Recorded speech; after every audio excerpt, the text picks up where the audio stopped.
nights in the middle of June. He always been faking me out. I've been just jamming. Oh, let me test real quick. Testicles. Okay, I'm glad I tested because it's not working. I had a burp. Hey there, chatters. I'm Nat.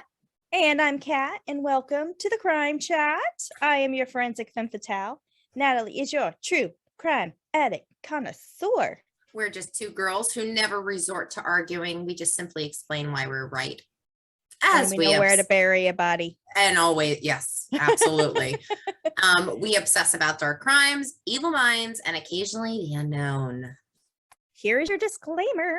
The following Crime Chat contains adult content and descriptions of potentially, and with this episode, yes, violent scenarios. Your listener discretion is advised. You have been warned. And before we get into today's Crime Chat, Kat, have you done anything exciting this week? Anything? So we're still watching The Witcher. We're catching up with the rest of season 2. We ended up restarting it just to kind of watch it through. We were on a cruise last week. So last night we picked up with 2 more episodes. So we were kind of out and off and doing our own thing. It was amazing. A nice little vacay. And we did also watch The Woman Across the Street from the Girl in the Window. How did you like that? Okay, so I really, really liked it. And then I came to realize I was watching a romance novel. Yeah, but did you feel that it was a little like, I don't know. Well, I mean, that's why I thought it was a romance novel. Yeah, like a Hallmark. Yes, like, and I don't do chick flicks. I mean, I like, I don't know, just like, you know. Yeah, I'm the same way. I don't really do chick flicks. You know, the good feel good stories. I'm just like, you know, give me death and horror and action all day long for my entertainment. But I did like the little, it was cute. There, you know, some of the twists and turns. And that's why I said it felt like a romance novel, because you kind of saw some of the things that were coming in it. But it was cute. I did like how it ended. It gave a little teaser that there might be another one. So, and I think it's just one of those that you do have to kind of watch from start to finish. Yeah. I enjoyed it at first because I loved how she would pour herself wine. Constantly. That was like my life, where you have that bowl of corks in your kitchen, and I'm like, oh my God, that's totally me. You're gonna do that craft project, but you just haven't figured out which one you want to do yet, like either the wreath. Yeah, we talked about that in the 19 crimes, because I was like, I have so many corks, right? So I don't know, did I tell you I've separated them and I've kind of started? No. What did you do? Okay, so I went through my plethora of corks, and so we are club members for Dublin Wine. It's muscadine wine. It's here in the South, and actually they're opening up a new winery in Panama City. So have you ever had muscadine wine before? No, I have not. Okay. Actually, that's what I'm drinking right now. So what is it, a rosé? So this one is like a rosé. It's called Cotton Candy, but it's peach flavored cotton candy. So it's a little on the sweeter side. If you don't really like sweet wines, you might not like it. But their burgundy red is definitely not that sweet, and it was very, very, very good. And you can cook with it. And so we get this every couple months. They send you 3 bottles of wine that's like in their special edition or whatever. They give you recipes. Sometimes they make like jellies and stuff. We've got this muscadine habanero salsa. Oh, so good, girl, so good. We go to the one in Myrtle Beach. We haven't been there probably in a couple of years. I don't think we've been there since COVID happened. But because we're club members, if we lived in Myrtle Beach, we could go there and get a free glass of wine every day if we wanted. It's $10 to do the wine tasting, and you taste 10 samples of wine. If you do the whole thing, then you get a free glass of wine, which your favorite one is. And that's what got us hooked on it, is because, and it's just a really good atmosphere and everything. The company's really, really good as far as like being involved. Anyways, I completely digressed. That's so my Dublin corks I separated, from my 19 crime corks. And so I have a like a cork collector thing. Right. It says it's like a shadow box. It says put a cork in it. Yeah. And so I started redoing that one with just Duplin. And then my son, our oldest son, got us it's a cork holder. It's an A for Adams. And I'm putting all of my 19 crimes corks in that one. So I've organized them. Okay. I've taken a step to get a little further in my cork collection. Have they been, did you fill them up yet? No. Okay. We got to work on that. So before we get into your story, Kat, I want to tell you some earth-shattering news that I discovered today on Twitter. Oh no. Yeah. So it is reminiscent to your crime chat, and that's why I feel that I need to bring it up right now. Okay. Okay. So I'm about to tell you about a group of beloved historical figures who were called out on a Twitter thread, linking them to one of the biggest American conspiracies ever. Oh. I'm a little nervous, to be honest. I don't want to be called a rat. This is about 4 beloved females. Blanche. Snitches get stitches. Right, exactly. That, you know what? Yes, that's where I come from. Snitches get stitches, and I don't want any trouble. Okay, I don't want to be looking over my shoulder when I walk to the car. But it's about 4 beloved females: Blanche, Dorothy, Rose, and Sophia. Thank you for being a friend. Yes. Yes. The Golden Girls, yes. The Golden Girls. Kat, they were actually members of a crime syndicate. What? Yeah.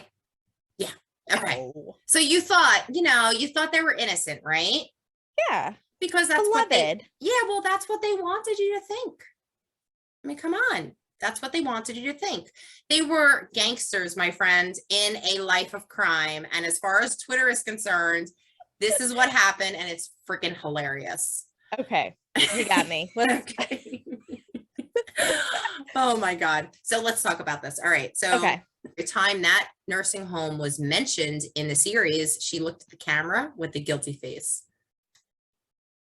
I'm telling you, you need to watch Golden Girls over again.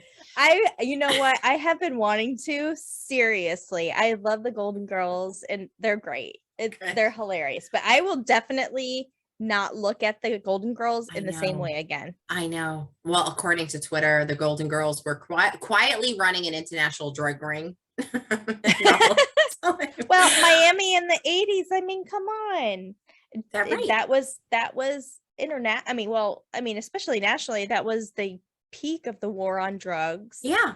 It was rampant. Yeah. That was their cover, being 4 elderly friends hanging out together. And remember, in the theme song, they never said what the gift was. Twitter said it's drugs.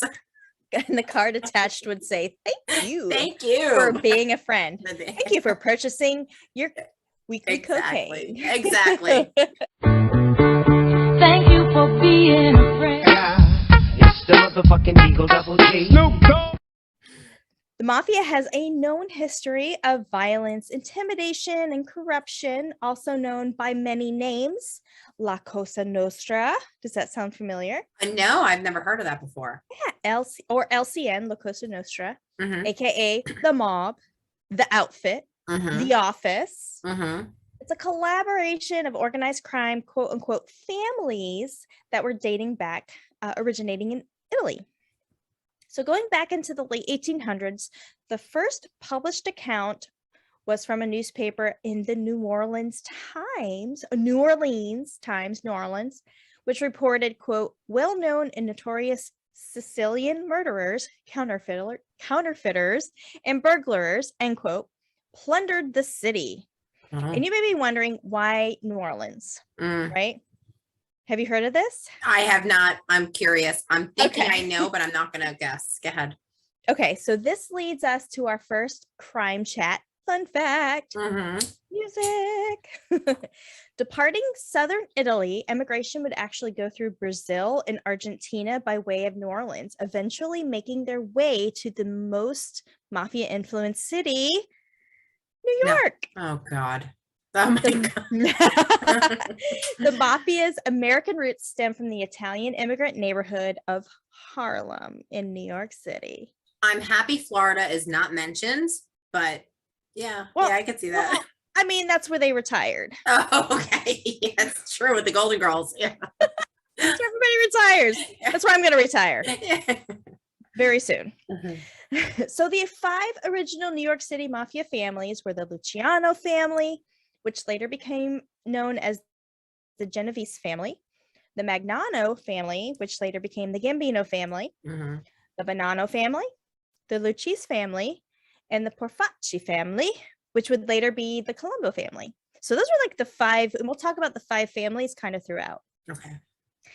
Members' loyalties to these families were honored by swearing-in ceremony, pledging omerta, which was called the Code of Silence. This code included avoiding telling authorities about any criminal activity, including if they were attacked by a member of an opposite gang. So if you were like beat up by an opposing gang or like by a rivalry, you still couldn't report it to authorities. They showed this type of thing in Boardwalk Empire, where they were like, nope, he's sitting here with like a black guy and blood running down his face. He's like, oh, I fell. Yeah, you kept it in the family. You never asked outsiders to come in to handle your absolutely issues. Anybody who broke the rules of their crime families were potentially executed by a hitman or even by one of their own people in their own gang. Oh my Lord. And these hits were not pleasant, to say the least. One hired hitman used an ice pick that went through the ear of a victim and then into their brain. He was a hired hit, like that was his job within the mob, was to be a hitman and kill off people who were breaking the code of silence. His name was Abe, quote unquote, Kid Twist, Relis, or is it Relis? R-E-L-E-S. Yeah, Relis. To save himself from the death penalty upon conviction in the 1940s, Relis broke the code of silence himself and sold out his fellow hitmen, who were also convicted and then one by one put to death. He became a rat. He did. He was killing other rats and then became a rat himself. Oh my God. So Relis was pending his testimony in a trial for Albert Anastasia, which I'm going to talk about him a little bit later, on November 12th, 1941. With the help of the 5 families, all 5 families I mentioned, a $100,000 hit was put on Relis. Relis was supposedly pushed from a hotel window on Coney Island the same day of the trial of Albert Anastasia. No one was charged for this crime, and Relis' official cause of death was listed as accidental.